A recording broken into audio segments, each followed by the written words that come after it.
Hello everyone. Before we start, make sure to like and subscribe to the channel, and leave a comment with where you're from and what time you're watching. That way, YouTube will keep showing you stories just like this one. Now, let's begin. So I work as a relocation assistant, basically helping families move across the country when they get transferred for work. It's decent money, and I get to travel, though the hotels aren't always 5-star. Last October, I was in Phoenix helping the Morrison family settle into their new place after his company moved him from Detroit.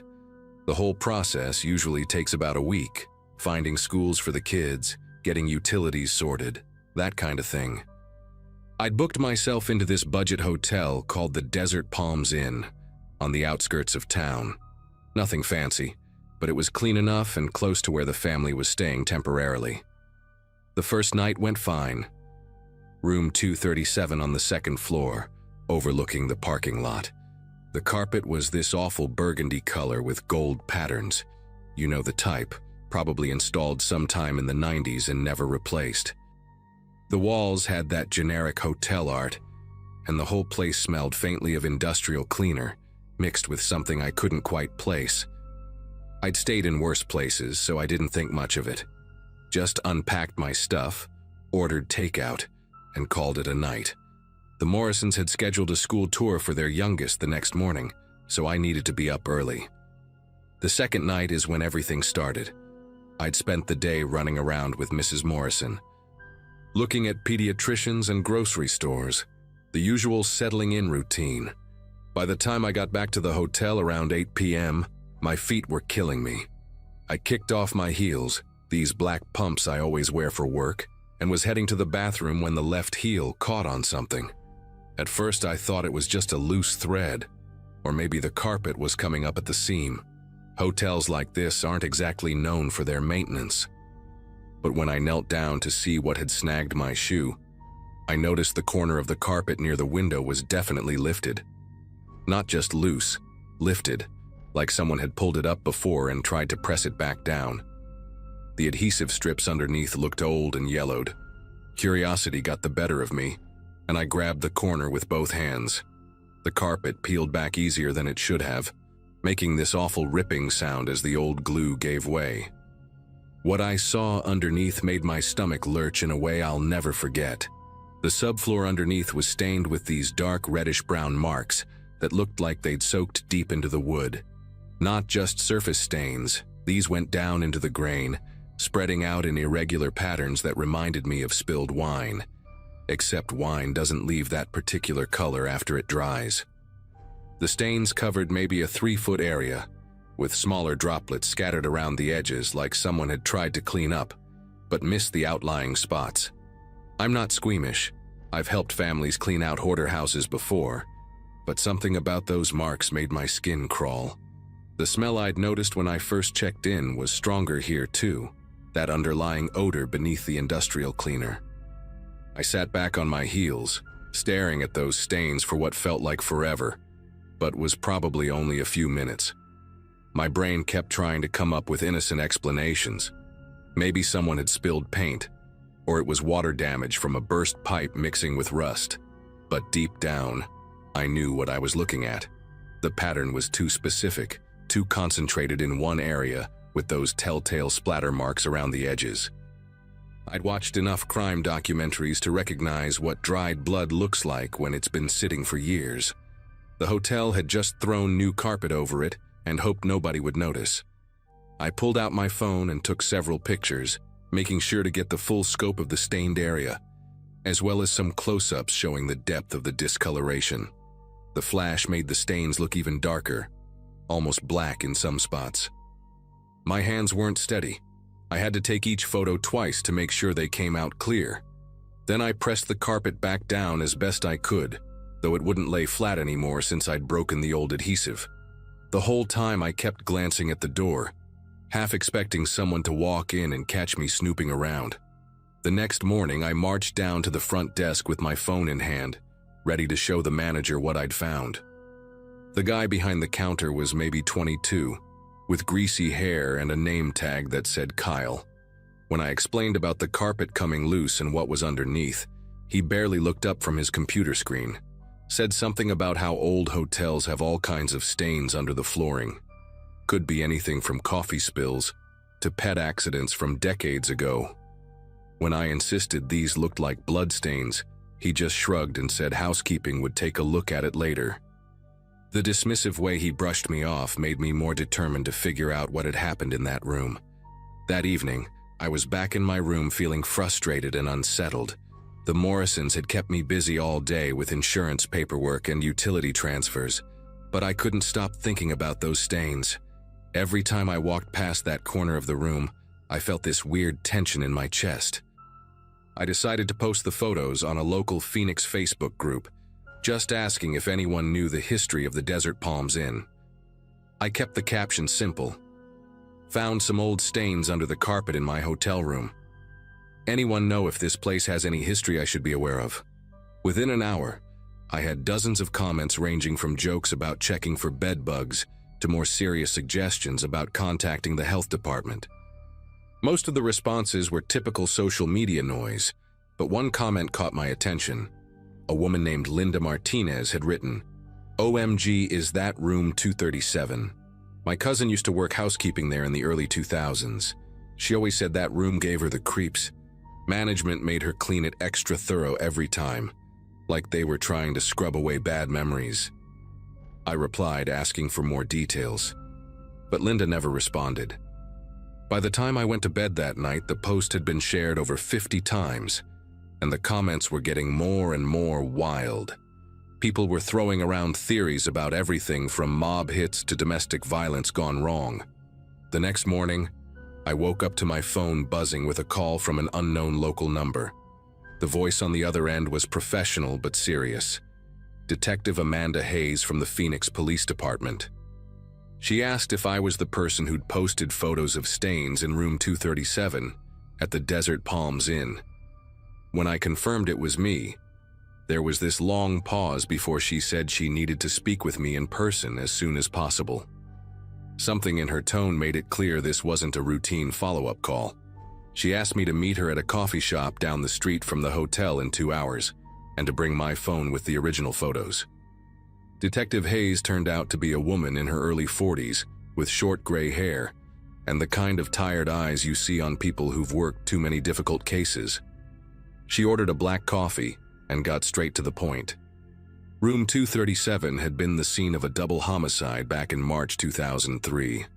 A young couple named Jennifer Walsh and Michael Chen who'd been staying there for a weekend getaway. Someone had attacked them in the early hours of the morning, and both had died from multiple stab wounds. The case had never been solved, despite years of investigation and several suspects. What made my discovery significant was that the crime scene photos from 2003 showed the exact same stain pattern I'd photographed under the carpet. The detective explained that after the investigation wrapped up, the hotel had supposedly done a complete renovation of the room, including replacing all the flooring. Clearly, they'd just thrown new carpet over the old subfloor without proper remediation. She showed me some of the original crime scene photos on her tablet. The similarities were undeniable. The main concentration of stains, the scattered droplets, even a distinctive elongated mark near what would have been the foot of the bed, it all matched perfectly. Detective Hayes said my photos were actually clearer than some of the evidence shots they'd taken 22 years ago, since the stains had been photographed fresh back then, with all the other blood evidence cluttering the scene. She asked me to keep the photos and my discovery quiet while they decided how to proceed. Apparently, there had been some renewed interest in the case recently, new DNA testing methods, and a few tips that had come in after a podcast covered the murders last year. My find could potentially help them reopen the investigation properly, maybe even convince a judge to issue new search warrants for areas of the room that hadn't been thoroughly examined the first time around. I agreed to cooperate, but I also told her I wanted to change hotels immediately. Something about sleeping in the same room where two people had been brutally killed was more than I could handle, especially now that I knew the exact details. The problem started that same evening after I'd moved to a Holiday Inn across town. I was helping Mrs. Morrison organize her kitchen when I got the first message on Facebook. No profile picture. Obviously fake name. Truth Seeker 47. Telling me I should mind my own business and delete those photos before I stirred up things better left buried. At first I thought it was just some internet troll who'd seen my original post, but the message felt different. Too specific, too personal. Then another one came through an hour later from a different fake account. This one saying I didn't understand what I was messing with and that some secrets were meant to stay hidden. By the time I finished with the Morrisons and got back to my new hotel room, I had 6 more messages from various anonymous accounts. They were all variations on the same theme, warnings to take down the photos and forget what I'd found. The last one was the most unsettling. Jennifer and Michael thought they were safe too. Phoenix has a long memory and some people don't like being reminded of old mistakes. I screenshot every message and forwarded them to Detective Hayes immediately. She called me back within 20 minutes, her voice tighter than it had been during our coffee meeting. She said she was putting a patrol car in the hotel parking lot for the next few nights, and that I should call 911 if I received any more threats. The investigation was definitely being reopened, and someone was clearly not happy about it.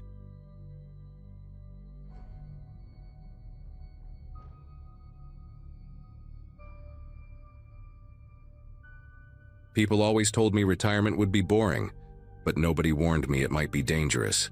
At 62, after 30 years with the Dallas PD, I thought the most excitement I'd face would be deciding between cable channels.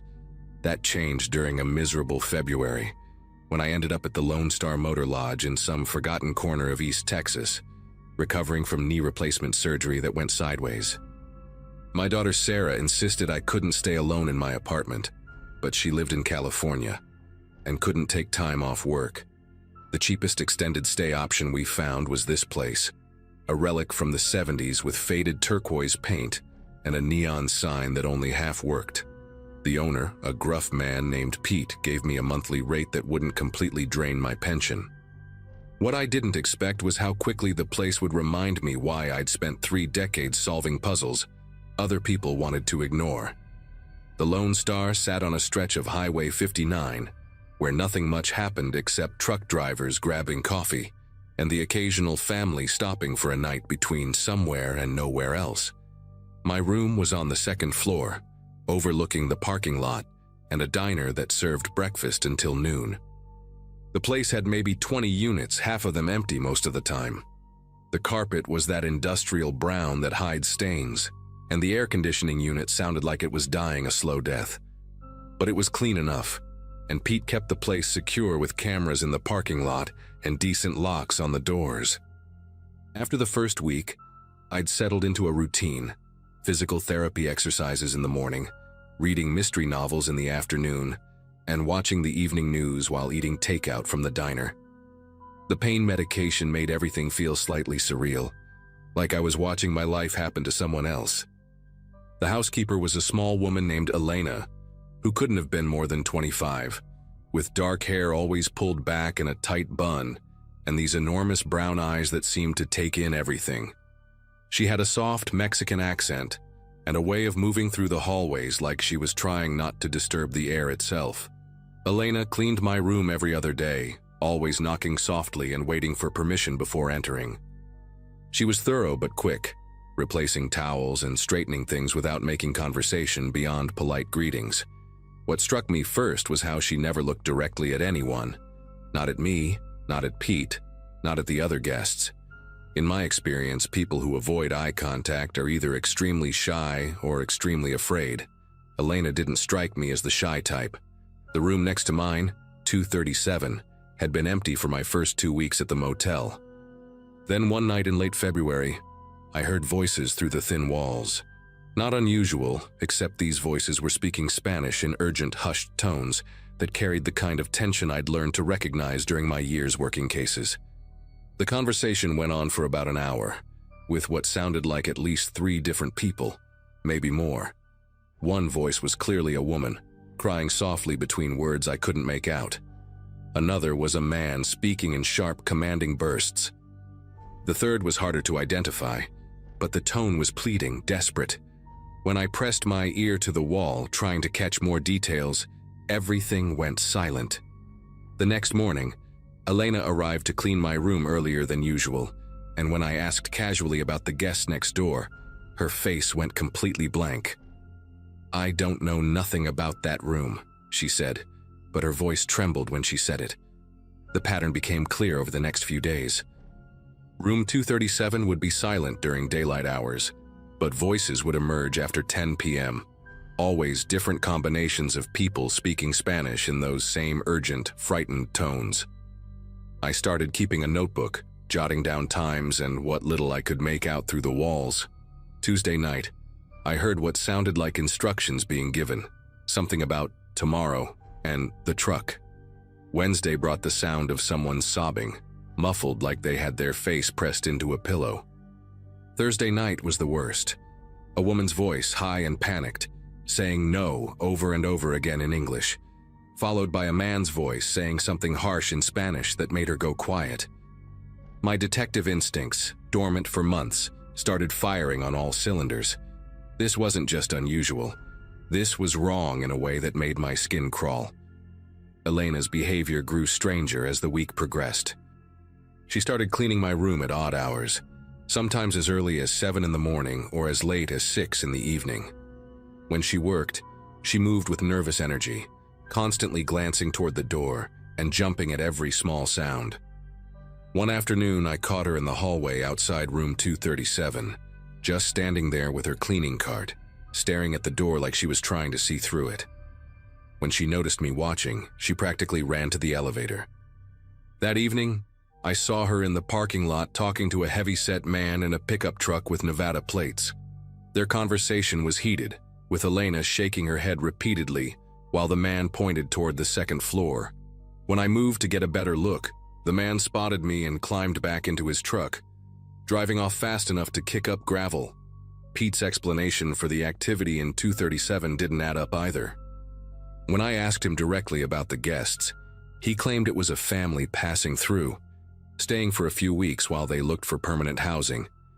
But families don't whisper in the dark like conspirators, and they don't have different voices every night. Plus, I'd been watching the parking lot from my window, and I never saw the same car parked outside the building twice. Different vehicles arrived after dark, beat-up sedans, work vans, sometimes that pickup truck. But they never stayed long.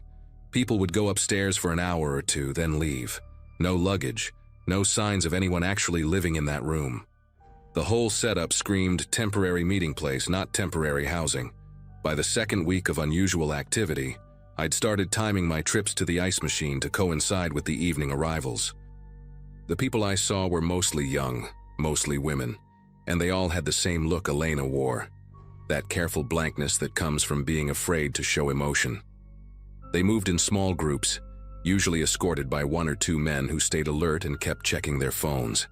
One night, I saw a girl who couldn't have been older than 16, wearing clothes that didn't fit properly and shoes that were falling apart. She looked up at me as she passed, and her eyes held a kind of desperation I'd seen too many times in my career. The man with her noticed the exchange and steered her away quickly, but not before giving me a long, hard stare that carried an unmistakable message: mind your own business. The breakthrough came on a rainy Thursday night when I heard Elena's voice coming from room 237. She was speaking Spanish, but her tone was different. Not the careful, quiet way she talked during the day, but urgent and pleading. I could make out enough to understand she was arguing with someone, saying something about "no more" and "I can't."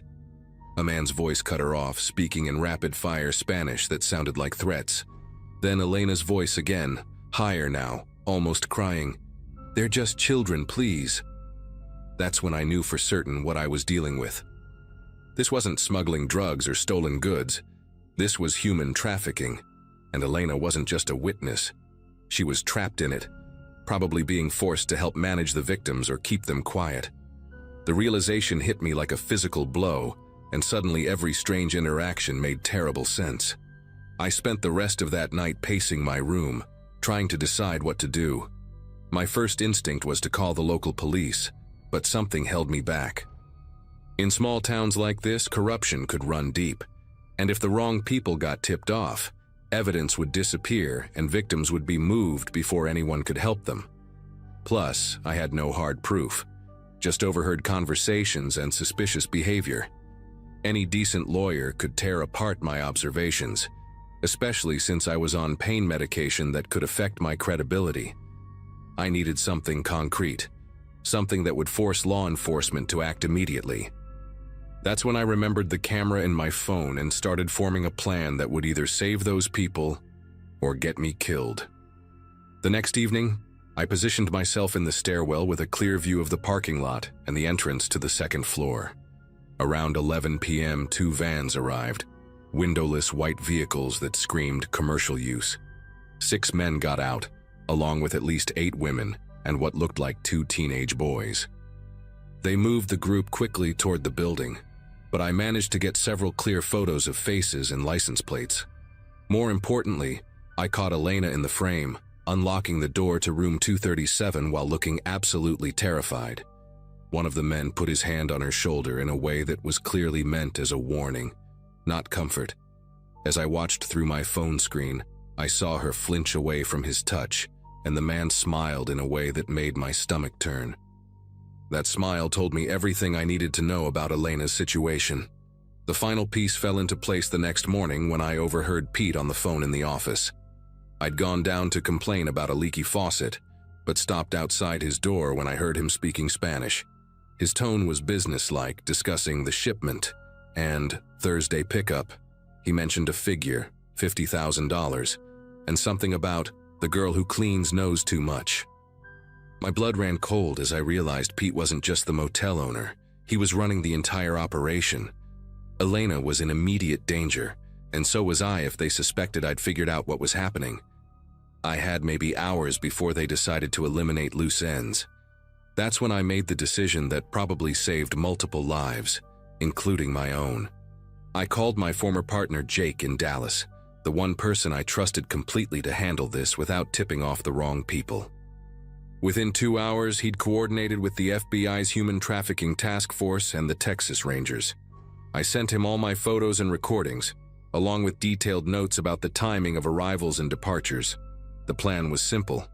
I'd act normal while they positioned teams around the motel. The next scheduled pickup was Thursday night, just 2 days away. Jake told me to stay in my room and let the professionals handle it, but I couldn't abandon Elena.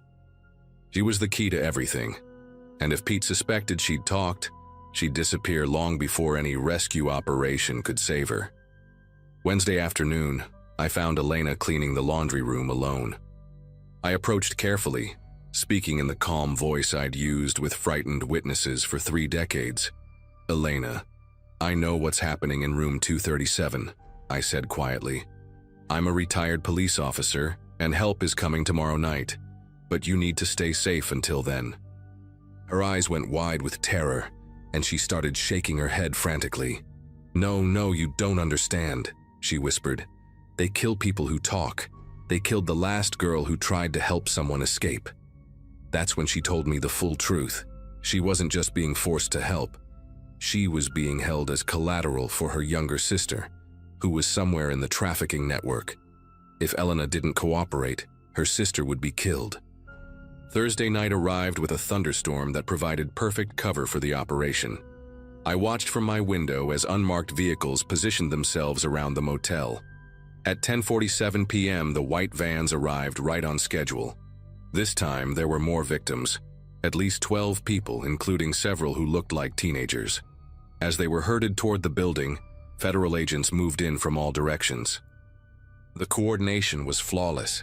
They surrounded the vehicles before anyone could escape and secured the building within minutes. I saw Pete being led away in handcuffs, still protesting his innocence even as they read him his rights. The traffickers tried to run, but there was nowhere to go. Elena collapsed in the parking lot when she realized it was over, sobbing with relief as a female agent wrapped a blanket around her shoulders. The investigation revealed that the Lone Star Motor Lodge had been a way station in a trafficking route that stretched from Mexico to major cities across the southern United States. Over 40 victims were rescued that night, and in follow-up operations at other locations. Elena's sister was found alive in Houston and reunited with her family. Pete had been running the operation for 3 years, taking advantage of the motel's location on a major highway and his connections with corrupt officials in 2 counties. The prosecutions that followed sent 15 people to federal prison, including Pete, who got life without parole. Elena testified as a protected witness and was granted asylum, later going to nursing school with help from a victim services organization. As for me, I finally understood why I'd ended up at that particular motel at that particular time. Sometimes retirement doesn't mean stepping away from the job. Sometimes it means the job finds you when people need you most.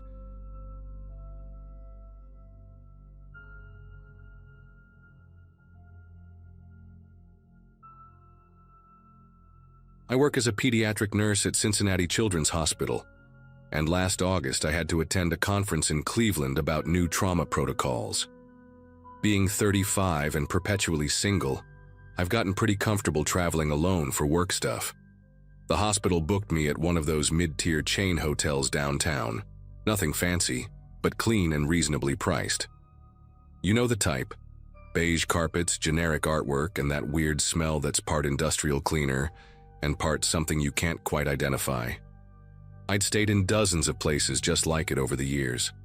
The room was on the 4th floor, corner unit, which I actually liked because it felt more private. I remember thinking how quiet it was compared to my usual spots near the airport. The conference was intense, 3 straight days of lectures about pediatric emergency procedures, so I was looking forward to just crashing in my room each night with room service and Netflix. The first night, Wednesday, I noticed the bathroom vent making this weird rattling sound whenever the air conditioning kicked on. It wasn't loud enough to be truly annoying, just this irregular metallic vibration that would start and stop. I figured it was loose screws or maybe the vent cover wasn't secured properly. These older hotels always have something slightly broken, right? I was exhausted from traveling and the first day of presentations, so I just turned up the TV volume and tried to ignore it. But lying in bed that night, I kept hearing it, this intermittent rattling that seemed to have no pattern. Sometimes it would go for 30 seconds, sometimes just a quick shake. I even got up once around midnight to peer at the vent, but it looked normal from where I was standing. Just a standard white metal grate with those horizontal slats. Nothing seemed obviously wrong with it. Thursday morning, I mentioned it to housekeeping when they came to clean the room. The woman, I think her name was Carmen, was really apologetic and said maintenance would take a look. She even wrote it down on her little notepad, which made me feel like she was actually going to follow through. But when I got back from the conference that evening, nothing had been fixed. If anything, the rattling seemed worse. And that's when I started noticing something else, these tiny flickers of red light coming from the vent area. Just brief flashes like when you catch a reflection off someone's phone screen from across a room. I convinced myself it was probably just the fire alarm sensor, or maybe some kind of motion detector I hadn't noticed before. Hotels have all sorts of safety equipment that guests don't usually pay attention to. I remember standing in the bathroom brushing my teeth and seeing another one of those red flickers in my peripheral vision. When I turned to look directly at the vent, everything appeared normal. The rattling got significantly worse Thursday night. It wasn't just when the AC ran anymore. It was happening randomly, sometimes for minutes at a time. I called the front desk around 11 p.m., and the night manager, this guy named Tony with a thick Cleveland accent, apologized profusely and offered to move me to another room. But I had all my conference material spread out, my clothes unpacked, and honestly, I was too tired to pack everything up again. He promised maintenance would be there first thing in the morning. I asked him about the red lights, and he paused for a second before saying it was probably just the emergency lighting system doing its normal checks. That made sense to me. Hospitals have similar systems that flash periodically. But as I was getting ready for bed, I noticed the flickers were happening more frequently, and they seemed to be coming specifically from behind the vent grate, not from any visible detector or alarm. I stood there for probably 5 minutes just staring at that vent, waiting to see it again. Friday was the last day of the conference, and I was actually relieved because the vent situation was starting to really get under my skin. I'd barely slept Thursday night. Every time that rattling started up, I'd jolt awake. But it was during my morning shower that things took a turn that made my stomach clench with genuine unease. I was shampooing my hair, eyes closed, when I heard what sounded like a soft mechanical whirring coming from directly above me. Not the usual HVAC noise. This was different, more deliberate, like a tiny motor adjusting or focusing. I rinsed the shampoo out as quickly as I could and looked up at the vent. The red light flickered once, twice, then went dark. I stood there dripping wet, staring at those metal slats, and for the first time I started wondering if maybe this wasn't just faulty wiring or building maintenance issues. There was something almost responsive about the timing, like whatever was causing the light knew I was looking. I spent most of Friday distracted during the conference sessions, thinking about that vent. During lunch break, I called my sister Katie back in Cincinnati and told her about the weird hotel room. She's always been the practical one in our family, works in IT security, and she immediately started asking technical questions. "Are you sure it's not just a smoke detector?" she asked. "Those things can malfunction and flash at weird intervals."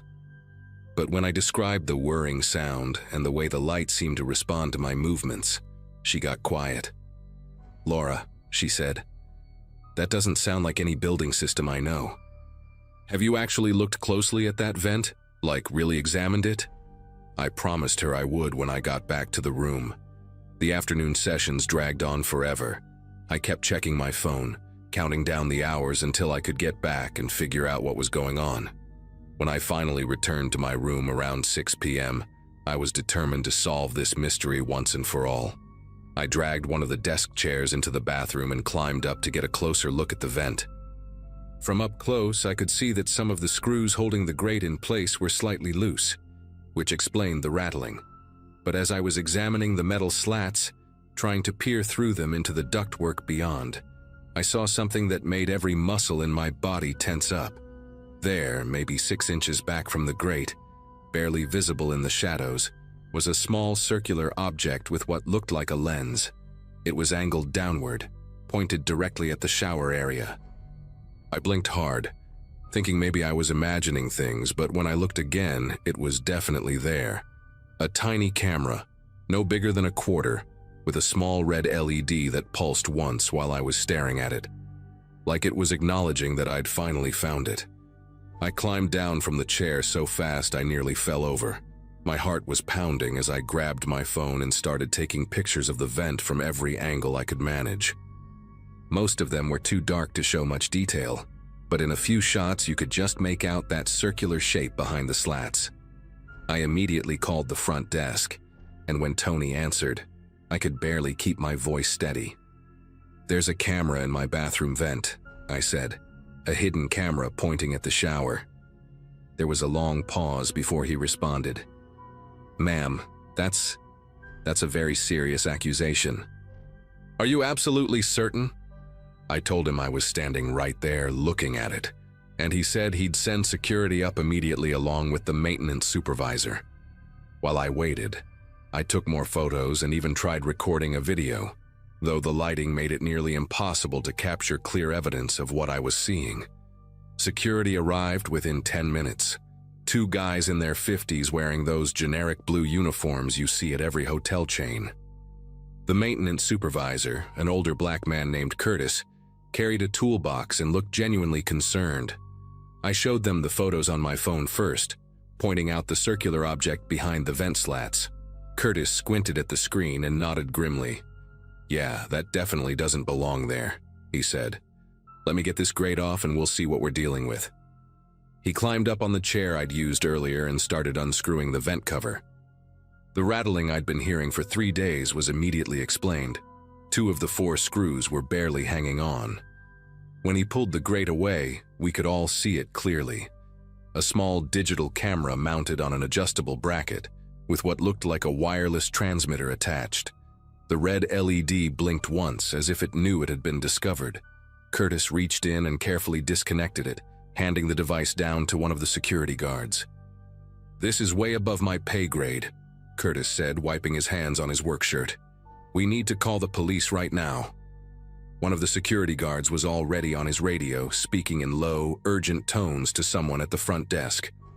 Within minutes, my room was crawling with people. Hotel management, more security, and eventually 2 Cleveland police officers who looked like they'd seen this kind of thing before. Detective Patricia Woods, a sharp-eyed woman in her 40s, took charge of the scene immediately. She photographed everything, bagged the camera as evidence, and started asking detailed questions about when I'd first noticed the problems. "How long have you been staying here?" she asked. When I told her this was my 3rd night, she exchanged a meaningful look with her partner. "You're not the first person to report this," she said quietly. "We've had 3 other complaints about this hotel in the past 8 months. Detective Woods asked Curtis to show them exactly how someone would access the space behind that vent. He led us out of my room and down the hallway to a supply closet that I'd walked past dozens of times without thinking twice about it. Inside, behind shelves stocked with toilet paper and cleaning supplies, was a narrow panel that looked like part of the wall. Curtis had to move several boxes to access it, and when he pried it open with a screwdriver, we could see a cramped crawl space that ran horizontally behind the bathroom walls. "Someone small could definitely fit through here," Detective Wood said, shining her flashlight into the opening. The beam illuminated what looked like a network of cables and more small devices mounted on brackets. "Jesus Christ," Curtis muttered. "How long has this been going on?" The detective's partner was already calling for additional units and what sounded like a crime scene team. The hotel manager, a nervous woman named Patricia who'd appeared sometime during the chaos, kept apologizing and insisting this was the first they'd heard of any problems. But Detective Woods wasn't buying it. "Ma'am, we have documented reports going back 8 months, she said firmly. "Guests in rooms 412, 438, and 441 have all reported suspicious activity involving bathroom vents." I felt sick when I realized I was staying in room 447, just down the hall from the others. The detective asked me to pack my belongings immediately, explaining that my room was now part of an active crime scene. As I threw my clothes into my suitcase, I kept thinking about all the times I'd showered, changed clothes, or just walked around the room in my underwear over the past 3 days. Someone had been watching everything. The violation felt overwhelming, like a weight pressing down on my chest. I'd traveled alone for years without ever feeling unsafe, and now I didn't know if I'd ever feel comfortable in a hotel room again. Over the next 2 hours, the police discovered cameras in 7 different rooms on the 4th floor, all accessed through that same crawlspace network. Detective Woods explained that whoever set this up had been planning it for months, maybe longer. The cables ran to a central recording hub hidden in an unused maintenance area between floors. "This is sophisticated stuff," she told me while I sat in the lobby giving my statement. "Professional-grade equipment, wireless transmission, remote access capability. Someone spent serious money putting this together." The most disturbing part was that the hotel's own security cameras had been tampered with, specific angles blocked or redirected to hide whoever was accessing that supply closet. When I asked if they had any suspects, Detective Woods shook her head. "We're looking into current and former employees, contractors, anyone who would have had regular access to the building's infrastructure. But honestly, this could have been going on for over a year without anyone noticing." The hotel moved me to a different property across town for my final night, but I barely slept. Every sound seemed amplified, every shadow suspicious. I kept getting up to check the bathroom vent, even though I knew it was ridiculous. Detective Woods had given me her card and promised to keep me updated on the investigation. Unfortunately, cases like this are rarely straightforward, she'd warned me. Even if we identify who did this, proving they actually recorded or distributed footage is complicated. The equipment we found could store weeks of material, but we don't know if it was being transmitted elsewhere or sold. The legal implications were murky too. Apparently, privacy laws vary significantly depending on whether recordings were made, stored, or distributed. I called my sister that night and told her everything. Katie was furious and wanted me to contact a lawyer immediately, But honestly, I just wanted to get home and try to process what had happened. The follow-up investigation dragged on for months. Detective Woods called me twice in September to update me on their progress. They'd interviewed dozens of hotel employees, past and present, but nobody was talking. The equipment had been wiped clean of fingerprints, and the wireless signals led to dead ends, probably routed through multiple networks to hide their origin. "We're treating this as an organized operation," she told me during our last conversation. "Not some lone pervert with a hidden camera. The level of planning and technical expertise suggests multiple people were involved." In November, I received a letter from the hotel's corporate office offering a settlement for any inconvenience or distress I might have experienced. My lawyer, Katie had eventually convinced me to hire one, advised me to accept it rather than pursue a lengthy lawsuit with uncertain outcomes.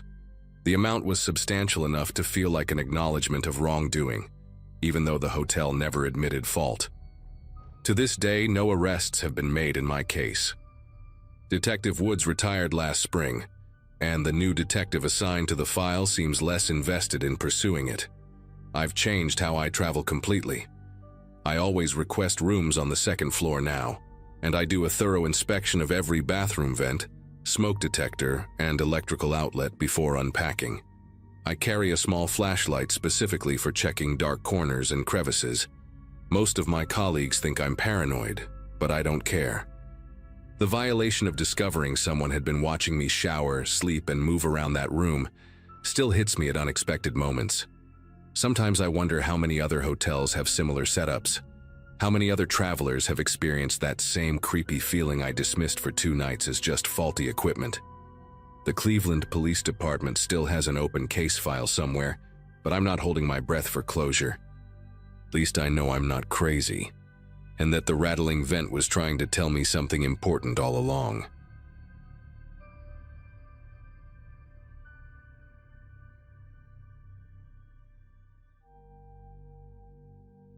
"28 years old and driving cross-country for a new job in Portland.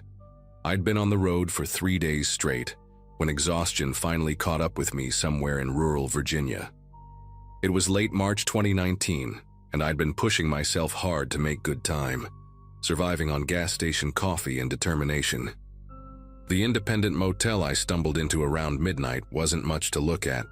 Faded blue paint peeling off wooden siding, a flickering neon sign that read Pine Valley Inn with half the letters dark. The elderly clerk behind the bulletproof glass had deep-set eyes that seemed to follow me as I filled out the registration card, his weathered hand sliding the room key through the slot with deliberate slowness. "Room 237, second floor," he'd said in a gravelly voice that suggested too many years of cigarettes. The building felt like it had been frozen in time since the 1970s, complete with orange shag carpet that squelched slightly under my boots and wood-paneled walls that seemed to absorb what little light the dim hallway fixtures provided. My room was at the far end of the corridor, past a vending machine that hummed ominously and cast strange shadows through its cracked glass front. The key, an actual metal key, not a card, turned with a grinding sound that echoed through the empty hallway. Inside, the room smelled of stale cigarettes and industrial disinfectant, with mismatched furniture that looked like it had been collected from different decades. The bed sagged in the middle, covered by a floral comforter that had seen better days, and the single window looked out onto the parking lot where my Honda sat alone under a streetlight that buzzed and flickered intermittently. I'd planned to shower and crash immediately, but something about the silence felt oppressive. Not the comfortable quiet of an empty building, but the kind of silence that makes you strain your ears, waiting for sounds that shouldn't be there. The walls were thin enough that I could hear every car passing on the interstate about a quarter-mile away, their headlights occasionally sweeping across my window as they took the curve near the motel. I tried the television, but only 2 channels came in clearly, a late-night infomercial and static-filled local news. The showerhead sputtered rusty water for the first few seconds before running clear, and the bathroom mirror had a crack running diagonally across it that split my reflection into 2 misaligned pieces. By the time I finally settled into bed around 1:30 a.m., I was regretting not pushing through to the next town. Sleep came fitfully, interrupted by the occasional rumble of a truck engine or the distant sound of a train horn. The mattress springs creaked with every movement, and the heating unit under the window cycled on and off, with mechanical groans that seemed louder in the darkness. I'd drift off for what felt like minutes before some small sound would pull me back to consciousness, the building settling, pipes clicking in the walls, or the wind rattling the loose window frame. Around 2:45 a.m., I was lying there staring at the ceiling, counting the water stains and trying to make shapes out of them like clouds, when I heard footsteps in the hallway. Slow, deliberate steps that paused every few feet, as if someone was stopping to listen at each door. The footsteps were accompanied by a faint metallic sound, like keys jingling softly or maybe a door handle being tested. The footsteps stopped directly outside my door. I held my breath, every muscle in my body tensing as I listened to what sounded like someone very gently trying the door handle. The metal gave the faintest squeak as it turned, just barely, as if whoever was out there was testing whether it would give way. My heart started hammering against my ribs as I realized I couldn't remember if I'd used the deadbolt or just the regular lock. The handle turned again, more deliberately this time, and I heard the soft click of the mechanism engaging, followed by what sounded like someone pushing very lightly against the door itself. Thank God I'd thrown the security chain, a flimsy thing that probably wouldn't stop a determined person, but at least it was something. The pushing stopped, and for several long seconds there was complete silence, as if whoever was out there was deciding what to do next. Then came the sound that made my skin crawl, a soft scratching at the door, like fingernails dragging across the painted wood. It started near the handle and moved upward, deliberate and slow, stopping just above where the peephole would be. I wanted to look through that little circle of glass, but something primal in my brain screamed that it would be a mistake. Instead, I lay perfectly still, barely breathing, as the scratching continued for what felt like an eternity, but was probably only 30 seconds. When it finally stopped, I heard those same measured footsteps moving away from my door, continuing down the hallway toward the other rooms. The footsteps paused again, at what I guessed was the next door down, and I heard the same gentle testing of a handle, followed by that awful scratching sound. Unable to stand it anymore, I slipped out of bed as quietly as possible and crept toward the window, hoping to catch a glimpse of whoever was out there when they eventually left the building. The parking lot was empty except for my car and an old pickup truck I hadn't noticed before, rusted white with Mississippi plates and what looked like camping gear in the back. The streetlight continued its erratic flickering, casting everything in intermittent pools of yellow light and deep shadow. I pressed my face to the glass, trying to see the motel's entrance, but the angle was wrong.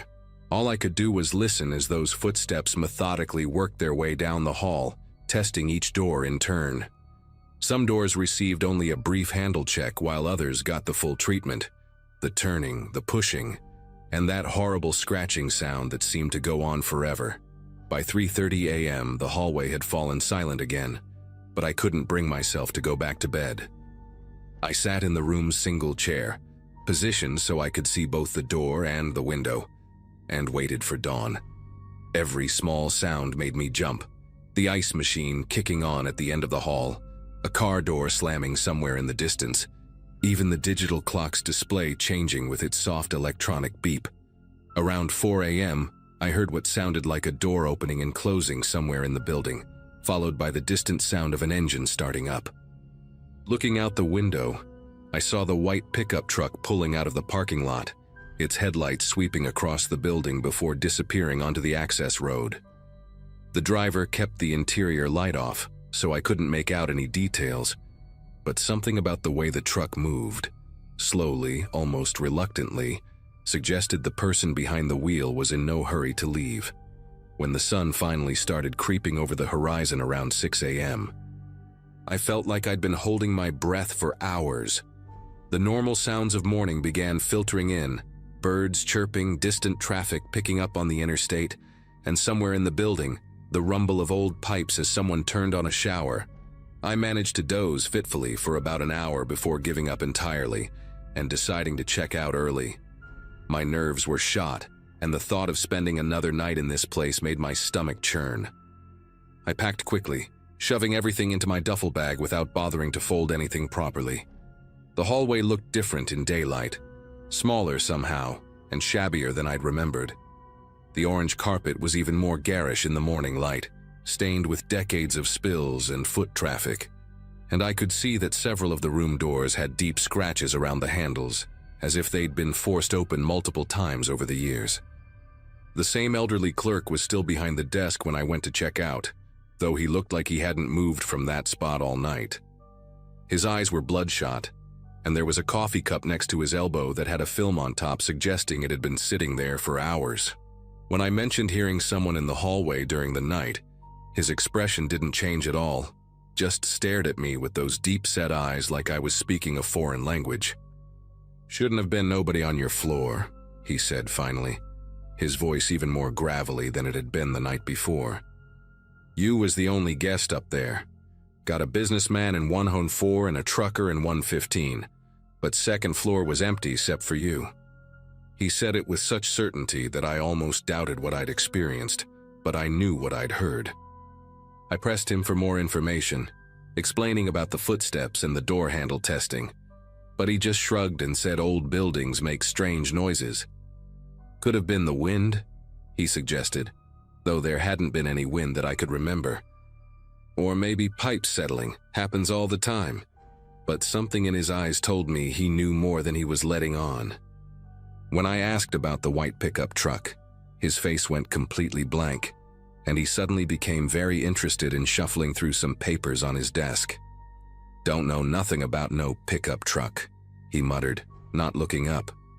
"We get all kinds of vehicles through here." I paid my bill, cash only of course, and headed for the door, eager to put some distance between myself and the Pine Valley Inn. But as I was loading my bag into the Honda, I heard raised voices coming from around the side of the building. Curiosity got the better of me, and I walked toward the sound, staying close to the building's wall. What I saw made my legs go weak. 2 police officers standing outside room 115, the same room the clerk had mentioned housing a trucker. One officer was talking into his radio, while the other was photographing something inside the doorway. I couldn't see much from my angle, but I caught a glimpse of someone being loaded onto a stretcher. Alive, thankfully, but clearly unconscious. The person appeared to be middle-aged, wearing a flannel shirt, and there was something about the way they were lying so still that suggested whatever had happened wasn't just someone sleeping off too much alcohol. An EMT was checking vitals while another prepared an IV bag, their movements urgent but controlled. I knew I should leave, but something kept me rooted in place as I watched the scene unfold. One of the officers, a tall woman with graying hair pulled back in a tight bun, was interviewing the clerk, who had emerged from the office looking more animated than I'd seen him all morning. From what I could overhear, the trucker had been found by housekeeping around 7 a.m., unconscious on his floor with his door standing wide open. The officer kept asking about other guests, security cameras, and whether anyone had reported suspicious activity. The clerk's answers were short and evasive, but when she asked about the second floor, I heard him say clearly, "Had one guest up there. Young fella driving cross-country. Checked out about an hour ago." That's when I realized I needed to talk to them, despite every instinct telling me to get in my car and drive away as fast as possible. I approached the officers and explained what I'd experienced during the night: the footsteps, the door testing, the scratching sounds, and the white pickup truck leaving around 4 a.m. The female officer, whose nameplate read Sergeant Collins, listened intently and took detailed notes. When I described the methodical way someone had worked down the hallway, testing each door, her expression grew increasingly grim. "The victim's door wasn't forced," she told me. "Lock wasn't engaged, just the handle turned. Whoever did this was looking for unlocked rooms." She asked me to describe the pickup truck in detail, and when I mentioned the Mississippi plates and camping gear, she exchanged a meaningful look with her partner. They'd been tracking a series of similar incidents along the interstate, always at small, independent motels, always targeting solo travelers in unlocked rooms. The EMTs loaded the trucker into their ambulance, and I learned from one of them that the victim would probably be fine. Appeared to have been drugged rather than physically assaulted, though they wouldn't know for sure until blood tests came back. "Lucky you used your deadbolt," Sergeant Collins told me as she handed me her card. "We think this guy's been working this stretch of highway for months, maybe longer. Always hits places without security cameras, always leaves before dawn." She explained that they'd found evidence in other cases suggesting the perpetrator carried some kind of sedative, probably something that could be administered through skin contact or inhalation. The scratching I'd heard at my door might have been him trying to slip something through the gap, or testing whether the door frame was loose enough to manipulate from outside. 3 weeks later, I got a call from Sergeant Collins. They'd caught the guy, a drifter named Bobby Hutchins, who'd been living out of that white pickup truck targeting isolated motels up and down I-95. He'd confessed to over a dozen similar break-ins, always looking for unlocked doors and solo travelers who wouldn't be missed immediately. The scratching sound I'd heard was him using a thin metal tool to test door frames and try to manipulate interior locks. In my case, the security chain had saved me. He couldn't get past it without making noise that might wake other guests. The trucker in room 115 had left his door unlocked while stepping outside for a cigarette around 3 a.m., giving Hutchins the opportunity he'd been waiting for. Sometimes I still think about that night, especially when I'm staying in unfamiliar places. I always use the deadbolt now, always check that security chain twice, and I never, ever leave my door unlocked. Not even for a minute.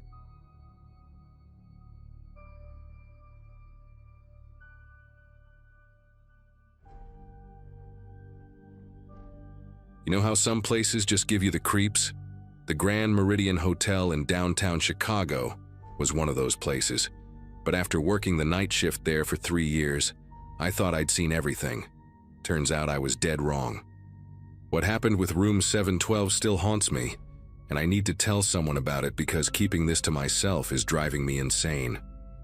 The whole nightmare started in February 2021, right in the middle of one of those brutal Chicago winters, where the wind howls through the streets like something alive and angry. I was 26 then, fresh out of college with a hospitality degree that wasn't getting me anywhere fast. The Grand Meridian wasn't exactly the Ritz, but it was decent enough. 12 floors of faded elegance trying to compete with the shinier places downtown. Most nights were pretty routine. Drunk businessmen stumbling through the lobby, the occasional domestic dispute, maybe a noise complaint here and there. But room 7112 was different from the start, and I should have paid attention to the pattern sooner. The first complaint came on a Monday night around 2 a.m. Mrs. Henderson from 714 called down to the front desk, her voice shaky and irritated.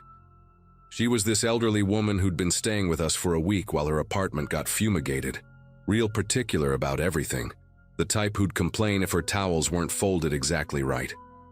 But that night she sounded genuinely disturbed. "There's some kind of argument happening next door," she whispered into the phone like she was afraid someone might hear her. "A man and woman screaming at each other, and I can hear it through the vents. The woman sounds terrified." I pulled up our system and saw that room 712 was occupied by a businessman named Thomas Wright, checked in alone for a 3-day conference. No mention of any companion. I told Mrs. Henderson I'd send security up to check it out, and dispatched Jimmy, our night security guard who'd been working there since the hotel opened. Jimmy came back 20 minutes later looking confused as hell. He knocked on 712, got no answer, used his master key to peek inside. Room was empty, bed unslept in, no signs of any disturbance. Thomas Wright was nowhere to be found, but his luggage was still there, wallet on the nightstand, laptop plugged in and charging. Jimmy checked with the front cameras and confirmed that Wright had entered the hotel around 6 p.m. but never left. The weirdest part was that Jimmy said he could hear muffled voices coming from somewhere in the walls while he was in the room, but he couldn't pinpoint where they were coming from. When he pressed his ear to the air vent, the sounds stopped completely. We logged the incident and figured maybe Wright had stepped out for a smoke or something and would turn up eventually. Mrs. Henderson called back an hour later saying the arguing had stopped, so we all assumed whatever it was had resolved itself. But Wright never came back to his room that night. The second incident happened exactly 1 week later. Different guest in 714, a young couple from Denver named the Johnsons who were in town for their anniversary. Around 3 a.m. they both called down in a panic, talking over each other about hearing domestic violence coming from 712.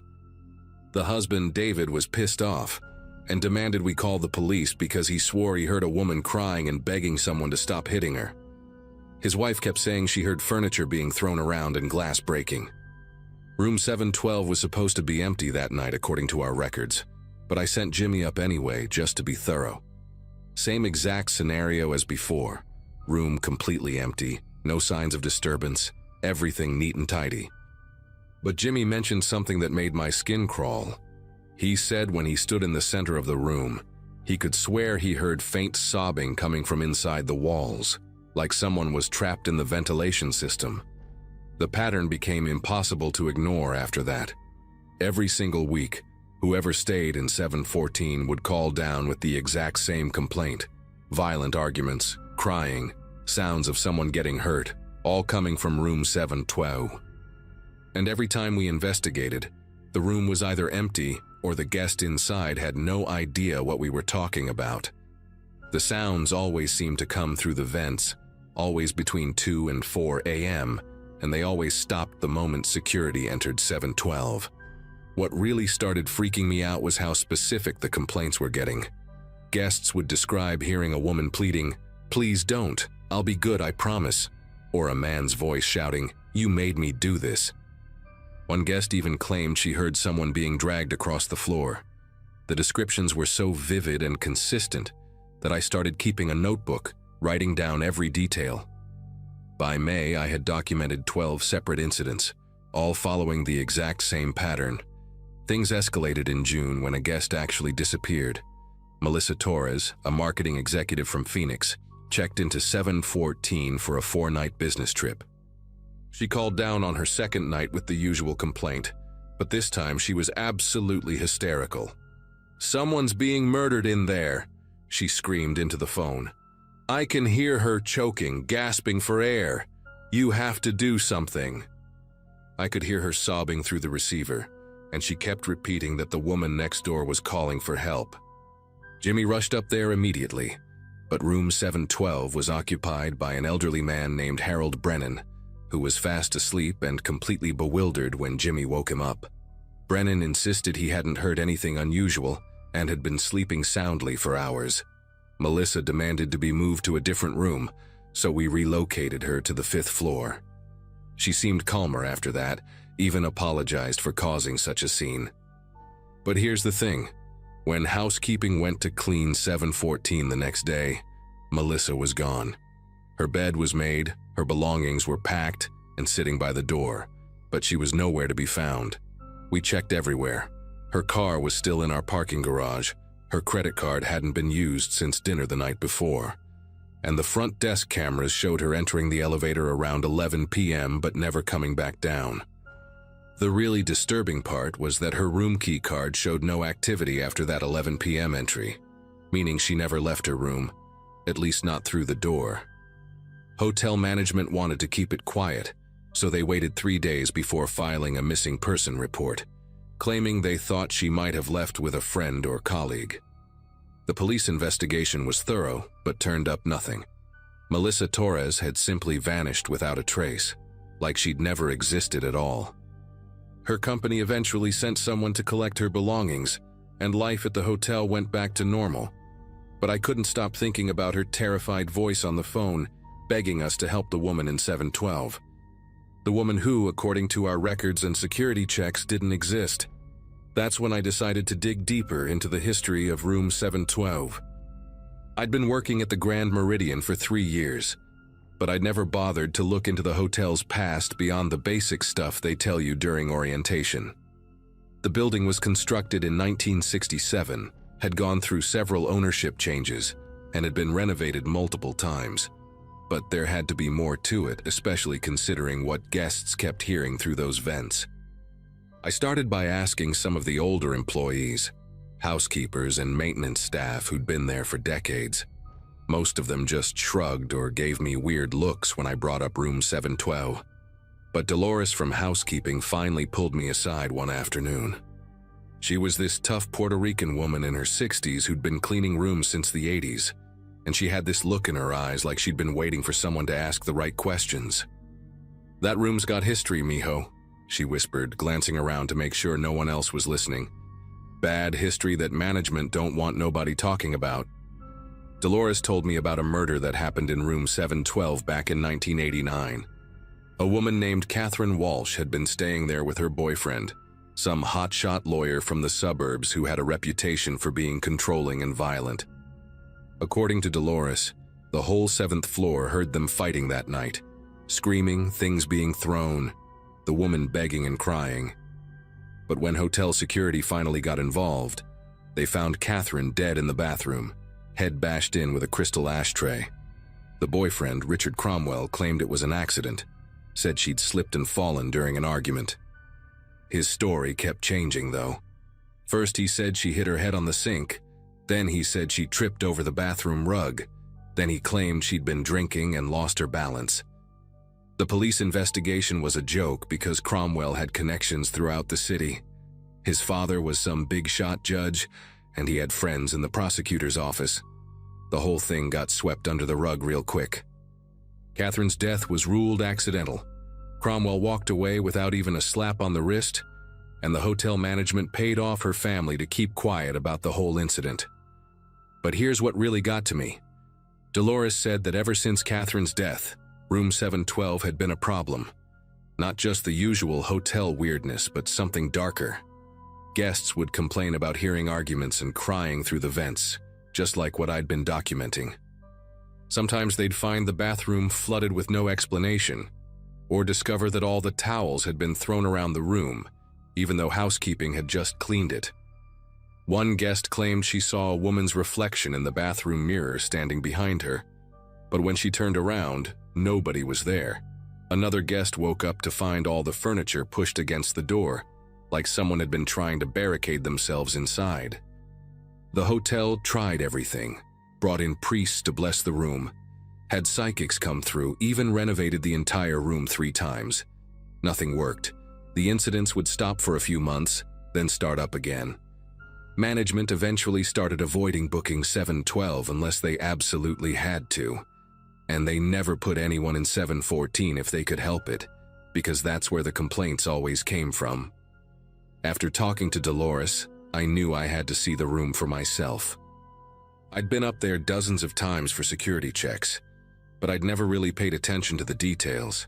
So one night when 7112 was empty, I grabbed Jimmy and told him I needed to inspect the room for maintenance issues. The moment we walked in, the temperature dropped about 10 degrees. Not unusual for old hotels with wonky HVAC systems, but this was different. It was like stepping into a freezer. The room looked normal enough, typical hotel setup with outdated furniture, and that generic beige color scheme that screams, trying too hard to be inoffensive. But when I got to the bathroom, my whole body started tingling with this electric feeling, like the air was charged with static. The bathroom had been completely renovated since 1989, but I could still see dark stains around the base of the toilet that looked suspiciously like old bloodstains that hadn't been properly cleaned. Jimmy was getting antsy, kept looking at his watch and asking if we could hurry up. That's when we both heard it, a soft whimpering sound coming from inside the walls, like someone crying very quietly. It lasted maybe 30 seconds, then stopped completely. We both looked at each other and Jimmy was like, "Nope, we're done here," and practically ran out of the room. That experience changed everything for me. I couldn't just keep ignoring what was happening anymore.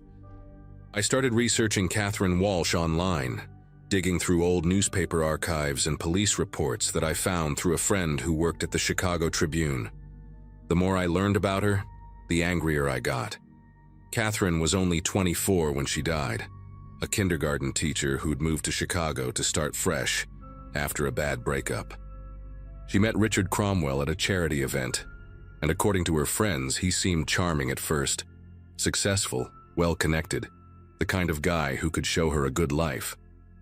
But the relationship turned toxic fast.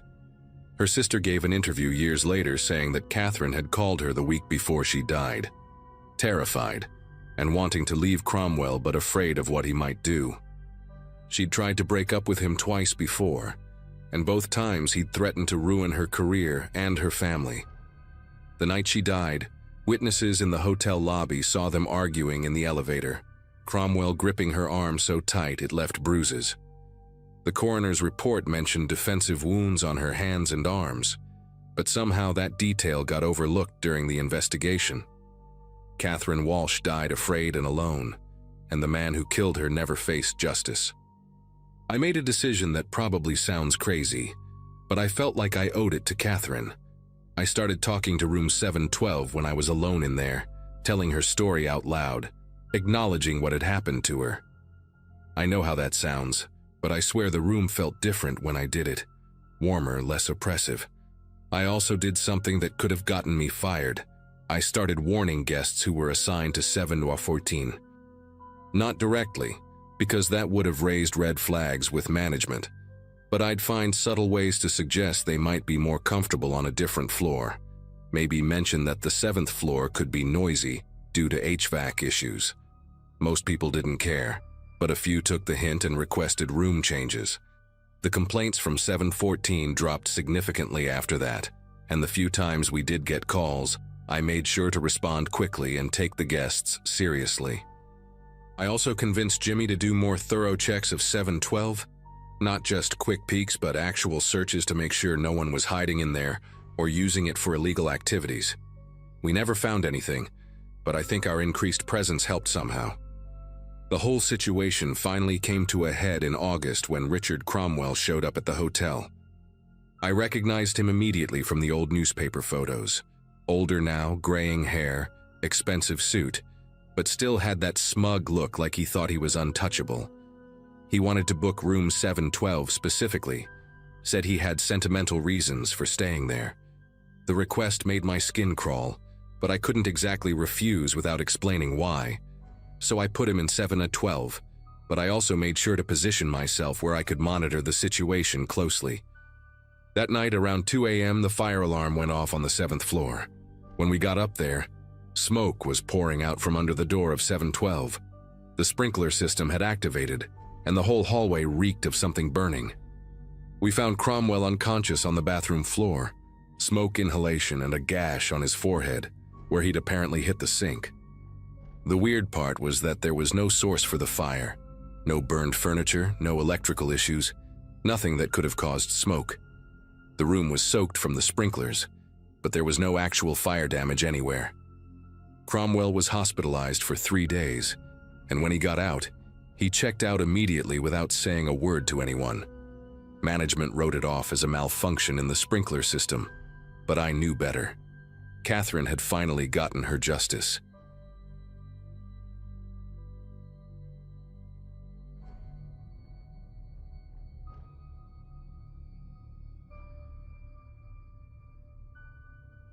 So I've been debating whether to post this for months now, but what happened to me and my girlfriend Emily at the Riverside Inn last September still haunts me. We were both 24 at the time, just graduated college, and finally had enough saved up for a decent weekend getaway. I was working at a tech startup downtown, pulling those typical 60-hour weeks, and Emily was teaching 3rd grade at an elementary school across town. We'd been together for 3 years, and honestly, we desperately needed this break.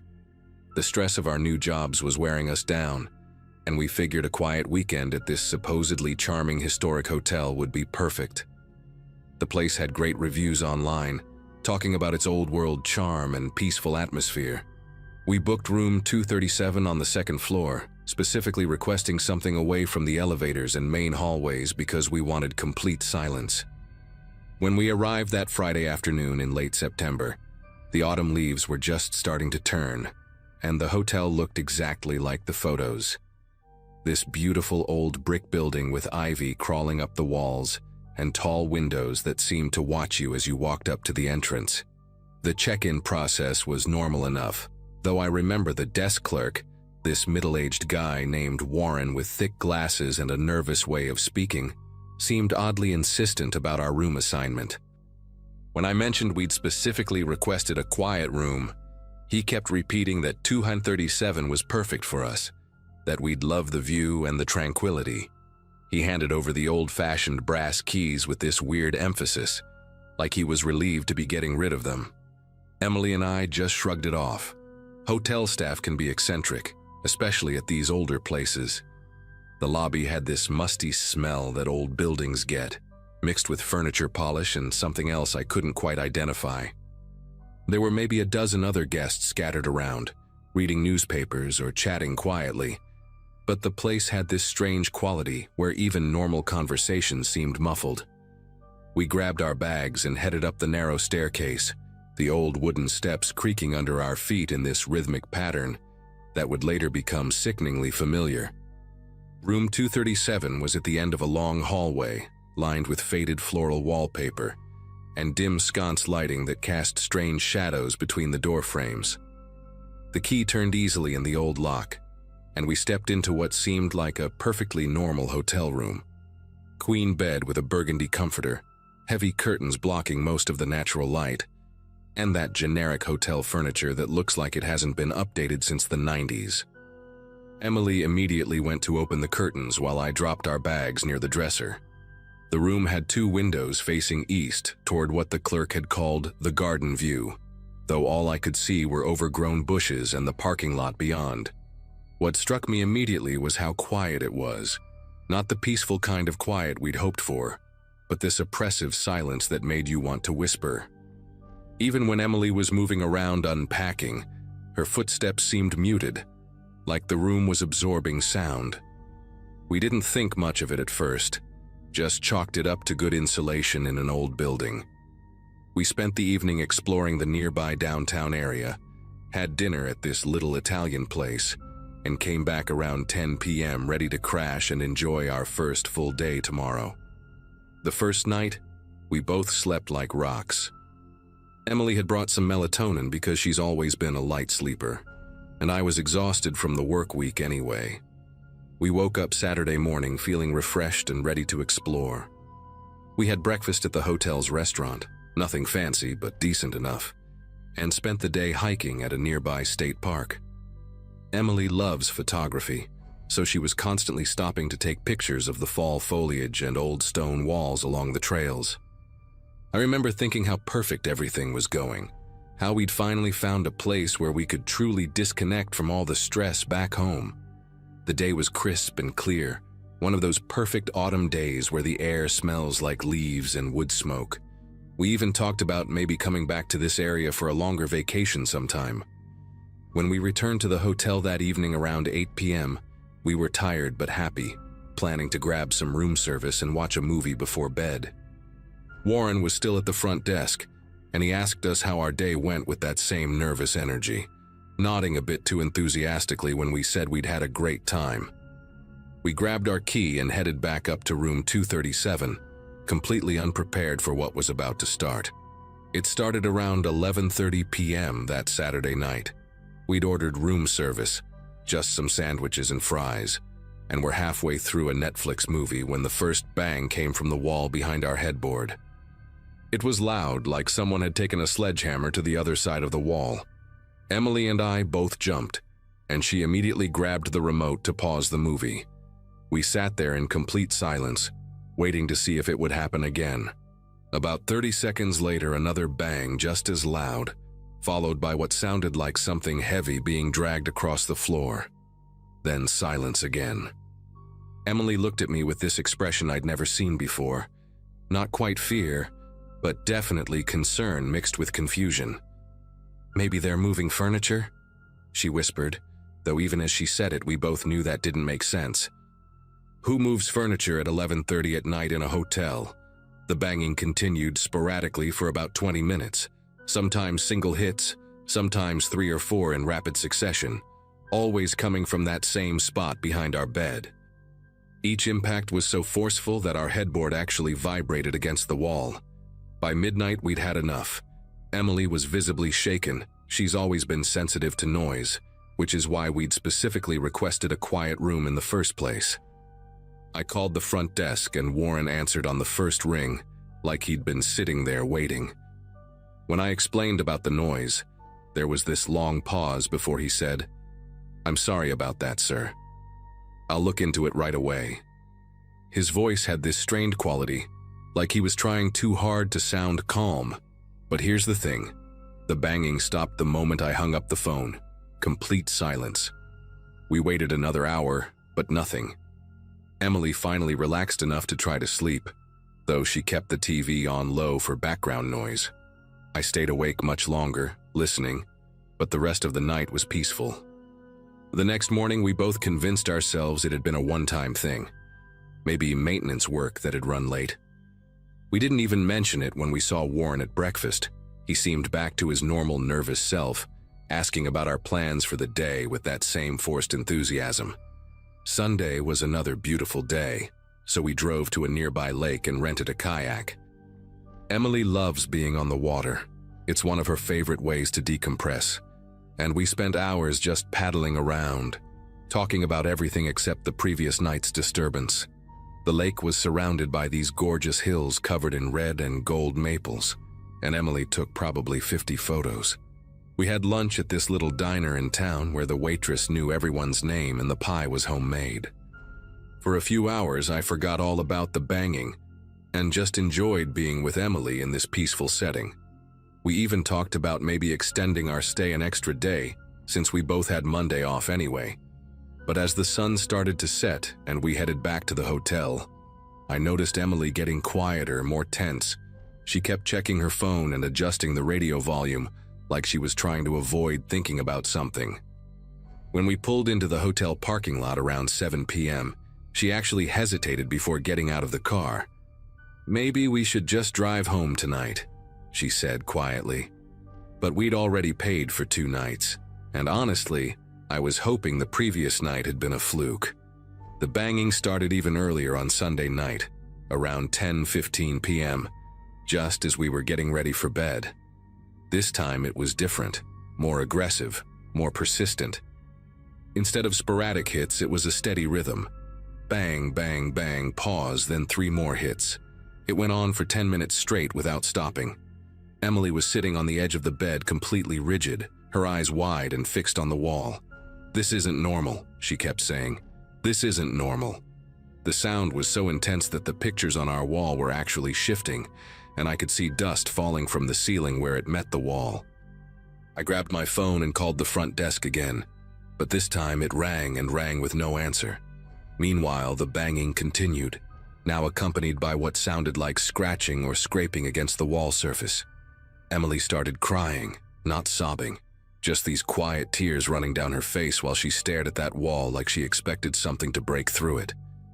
I'd never seen her so terrified, and that scared me more than the noise itself.